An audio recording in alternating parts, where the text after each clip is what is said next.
किसी ने क्वेश्चन पूछा था कि अगर मैंने अपनी बीवी को 3 दफ़ा तलाक दे दिया, ज़ुबानी लिख कर नहीं दी, तो क्या तलाक हो गई है? कानूनी और शरीयत में इसकी क्या हैसियत है? देखिए, याद रखिएगा कि शरीयत के अंदर तो आप ज़ुबानी तलाक देते हैं वो एक्सेप्ट हो जाती है। अब यहाँ पे मसला रह जाता है कि आया 3 तलाक़ें दे के वो एक कंसीडर होगी या 3 तलाक़ें दी तो वो फाइनल होगी।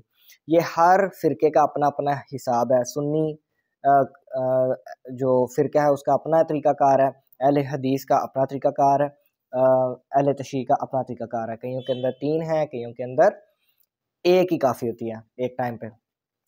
ये तो होगी शरई हैसियत। लेकिन जब बात आप करते हैं कानून की, कानून पाकिस्तान की, तो वो पाकिस्तान का कानून ये कहता है कि जब तक आपने रिटन तलाक नहीं दी और उस प्रोसीजर से नहीं गुजारा जैसे कि लॉ रिक्वायर कर रहा है। लॉ क्या कहता है कि आप लिखें तलाक को पेपर के ऊपर, फिर उसको भेजें औरत के घर और इसकी इतला दें अपनी मुतलका यूनियन कौंसल वालों को भी, सेक्रेटरी के नाम एक नोटिस भी लिखें कि भाई आपने फ़लाँ दिन फ़लाँ खातून को, ये जो आपकी बीवी हैं जिनसे आपने निकाह किया था माजी में, उनको मैंने तलाक दे दी हुई है और मेरा अंदराज कर लिया जाए। इस तरीके से यूनियन कौंसल के रिकॉर्ड के अंदर आ जाएगा कि ये जनाब तलाक का प्रोसीजर और दिन स्टार्ट हो गए हैं, क्योंकि कुछ दिन होते हैं मौसर होने तक 3 माह का ऑन द एवरेज टाइम होता है। तो इस तरीके से आपने 3 बार ये प्रोसेस रिपीट करना होता है, महीने बाद एक बार आपने तलाक भेजनी होती है खातून के घर और तीनों बार आपने अपनी मुतलका यूनियन कौंसल को इन्फॉर्म करना होता है। वहाँ पे लिखा गया होता है कि इसकी तलाक का दिन स्टार्ट हो गया। 3 माह पूरे हो जाते हैं तो फिर आपकी तलाक मौसर होने की तरफ चली जाती है। अगर इन 3 माह के दौरान आपका किसी किस्म का राज़ीनामा नहीं हुआ, रिकॉन्सिलिएशन नहीं हुई, जबकि आपको यूनियन कौंसल वाले भी बुलाते रहे, कोर्ट ने भी आपको टाइम दिया अगर खुला थी, तो आपका राज़ीनामा नहीं हुआ, तो इस सूरत हाल के अंदर फिर आपकी जो तलाक है वो कन्फर्मेशन की तरफ चली जाती है, जिसे आप उर्दू में कहते हैं तलाक का मौसर होना।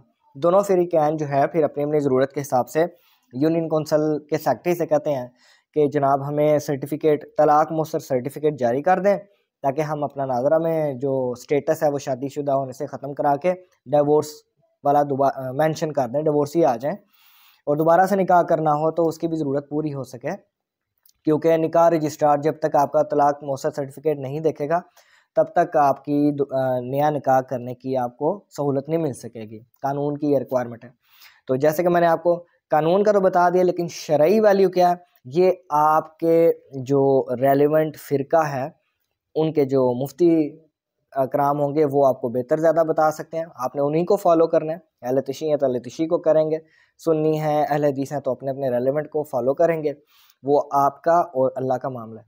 कानून की बात मैंने आपके सामने रख दी है, ये प्रोसीजर आपको फॉलो करना ही पड़ेगा, वरना पाकिस्तान के कानून के अंदर ज़बानी तलाक की किसी किस्म की कोई भी वैल्यू नहीं है। चाहे कुछ भी हो जाए, आपको ये प्रोसीजर फॉलो करना ही पड़ेगा। Thank you very much.